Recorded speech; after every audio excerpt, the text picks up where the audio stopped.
ఎప్పుడు చూడు orange colour, yellow colour motichoor లడ్డూలే తింటారా? ఇలా అప్పుడప్పుడు కలర్ కూడా మార్చండి మాలాగా. సో, మేమైతే గ్రీన్ కలర్ మోతీచూర్ లడ్డు అయితే చేయబోతున్నాం అనమాట. దానికోసం శనగపిండి తీసుకొని, దాంట్లో కొంచెం వాటర్ ఏసుకొని, సాల్ట్ ఏసుకొని బాగా కలుపుకోవాలి. తర్వాత మీరు ఏ కలర్ వేయాలనుకుంటున్నారో దాన్ని కూడా వేసుకొని కలుపుకోవాలి. నాకు ఇష్టమైన గ్రీన్ కలర్ అయితే నేను వేస్తున్నాననమాట. సో, నా ఫ్రెండ్స్, నా ఫ్యామిలీ మెంబర్స్ ఈ వీడియో చూసి నాకు ఇంకా పిచ్చి ముదిరిపోయిందని అనుకుంటారు. ఇప్పుడు ఆయిల్ వేసుకొని, దాంట్లో మనకు కావాల్సిన బజ్జీల్లాగా అయితే ఆ పిండిని వేసుకోవాలి. అవి చూడడానికి కప్పలాగైతే ఉన్నాయి కదా. సో అవి కొంచెం బాగా ఫ్రై అయిన తర్వాత వాటిని మళ్ళీ చంపేసి మిక్సీలో అయితే వేసుకోవాలి. మిక్సీలో పైన మిక్సీ పట్టేసుకొని ఆ పొడిని పక్కన పెట్టుకుని ఇంకో దాంట్లో వాటర్ వేసుకుని దాంట్లో షుగర్ వేసుకుని సిరప్ని అయితే రెడీ చేసుకోవాలి. కలర్ సరిపోలేదు అనుకుంటే మళ్ళీ అందులో యాడ్ చేసుకోండి. జీడిపప్పుని చిన్న చిన్న పీసెస్ కింద కట్ చేసి వేసుకున్నాం. మీ దగ్గర ఏ డ్రై ఫ్రూట్స్ ఉన్నా సరే వేసుకోవచ్చు. తర్వాత ఆ మిశ్రమాన్ని అయితే కొంచెం కొంచెం వేసుకుని బాగా కలుపుకుంటూ ఉండాలి. అవి బాగా దగ్గరికి వచ్చిన తర్వాత చల్లారి పెట్టుకోవాలి.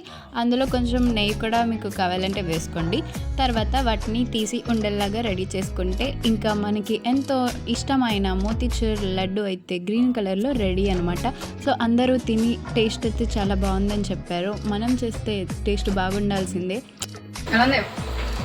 సూపర్, చాలా బాగుంది. మీకు ఏ స్వీట్ ఇష్టమో కామెంట్ చేయండి. Bye bye.